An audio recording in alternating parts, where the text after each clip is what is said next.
तो स्वागत है दोस्तों आप सबका अपनी YouTube चैनल पर। आज हम आपको बताएंगे शूर्पणखा की नाक लक्ष्मण ने क्यों काटी थी। आइए जानते हैं। महाकाव्य रामायण में कई रोचक और महत्वपूर्ण घटनाएं घटित होती हैं जो धर्म, नीति, न्याय और संस्कारों को गहरा संदेश देती हैं। ऐसी ही एक घटना राक्षसी शूर्पणखा की नाक काटने की है जिसे भगवान राम के छोटे भाई लक्ष्मण ने किया था। यह घटना अरण्य कांड में वर्णित है और इसे रामायण के प्रमुख प्रसंगों में से एक माना जाता है। इस घटना के पीछे कई कारण थे जिनमें शूर्पणखा का अहंकार, अनुचित व्यवहार और मर्यादाओं का उल्लंघन शामिल था। इस लेख में हम विस्तार से जानेंगे कि शूर्पणखा की नाक क्यों काटी थी, उसने राम और लक्ष्मण के सामने कैसा व्यवहार किया और आखिरकार उसकी नाक काटने की नौबत क्यों आई। शूर्पणखा कौन थी? शूर्पणखा राक्षस राजा रावण की बहन थी। उसका जन्म विसर्वा ऋषि और केकसी के घर हुआ था। इस प्रकार वह रावण, कुंभकर्ण और विभीषण की बहन थी।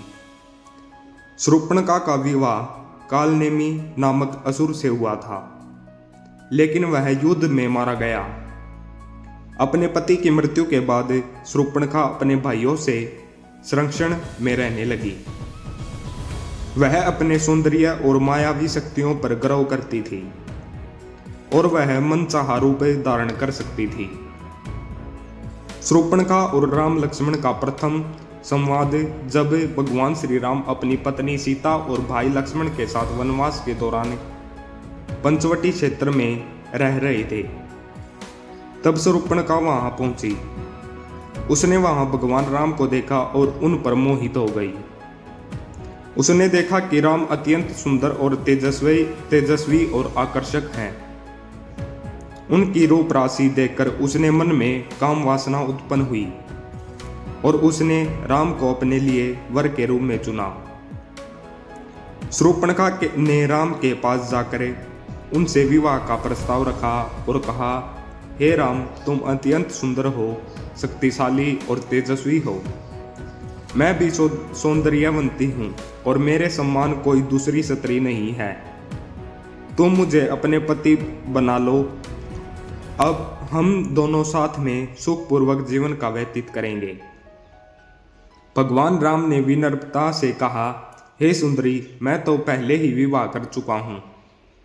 मेरी पत्नी सीता मेरे साथ है और मैं केवल एक पत्नी ही चाहता हूं। परंतु मेरा भाई लक्ष्मण अविवाहित है, वह भी वीर और सुंदर है। तुम उनसे विवाह कर सकती हो। राम ने यह बात विनोद में कही थी, लेकिन शूर्पणखा को यह बात पसंद नहीं आई।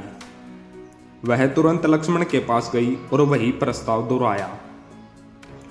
लक्ष्मण ने हंसते हुए उत्तर दिया, हे देवी, मैं तो अपने भाई का सेवक हूं और एक दास की तरह जीवन व्यतीत कर रहा हूं। तुम मेरे साथ विवाह करके क्या करोगी? यदि तुम्हें विवाह करना है तो मेरे भाई राम के पास जाओ, वह तुम्हारे योग्य है। शूर्पणखा इस उत्तर से क्रोधित नहीं हुई, बल्कि उसने इसे मजाक समझा और फिर से राम के पास गई। इस बार उसने राम पर जबरदस्ती करने की कोशिश की, लेकिन राम ने उसे फिर से टाल दिया। शूर्पणखा का क्रोध और सीता पर हमला। जब बार बार उपेक्षा के बाद उसकी इच्छा पूरी नहीं हुई तो शूर्पणखा अत्यंत क्रोधित हो गई। उसने समझ लिया कि राम से उसे केवल छल से टाल रहे हैं और उनके विवाह न करने का असली कारण सीता है। उसने सोचा कि यदि वह सीता को मार डाले तो राम अवश्य उससे विवाह कर लेंगे। इस विचार के साथ शूर्पणखा ने सीता पर आक्रमण कर दिया। वह सीता को मारने के लिए उनकी ओर दौड़ी, लेकिन इससे पहले कि वह उन तक पहुंचती, लक्ष्मण ने बीच में आकर उसे रोक लिया। लक्ष्मण को समझ में आ गया कि यदि इसे रोकने का कोई कठोर उपाय नहीं किया गया तो यह किसी बड़े संकट का कारण बन सकती है। लक्ष्मण ने शूर्पणखा की नाक क्यों काटी? लक्ष्मण मर्यादा पुरुषोत्तर राम के भाई आदर्शों का पालन करते थे।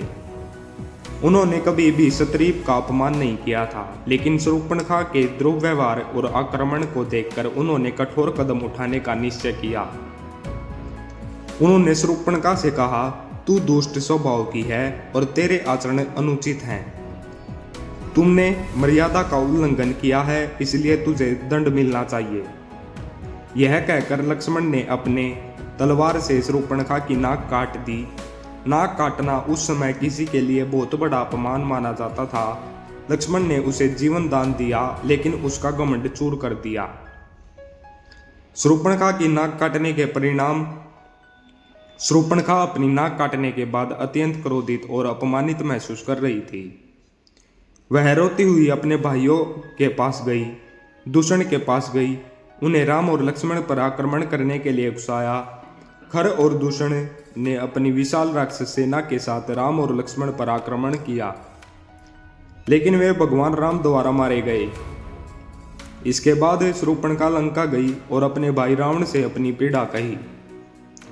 उसने सीता के सौंदर्य का बखान करते हुए रावण को उकसाया कि वह सीता का हरण कर ले।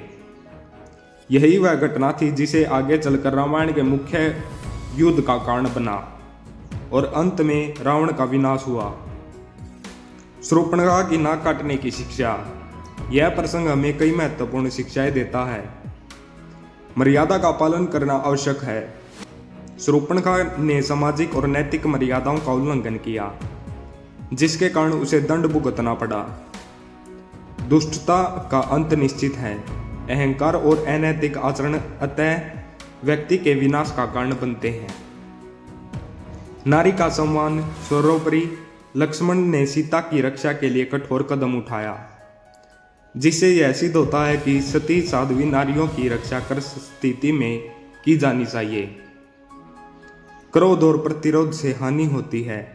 यदि शूर्पणखा क्रोध और प्रतिरोध में प्रेरित होकर रावण को नहीं उकसाती तो लंका का विनाश नहीं होता। शूर्पणखा की नाक काटने की घटना केवल एक छोटी सी घटना नहीं थी, बल्कि यह पूरे रामायण युद्ध का प्रारंभिक बिंदु बनी। इस प्रसंग ने यह भी स्पष्ट किया है कि अन्याय और अनुचित व्यवहार को सहन करना सही नहीं होता। रामायण की इस कथा से हमें धैर्य, धर्म, नीति और मर्यादा का पालन करने की प्रेरणा मिलती है। ऐसी वीडियोस देखने के लिए हमारे चैनल को सब्सक्राइब करें।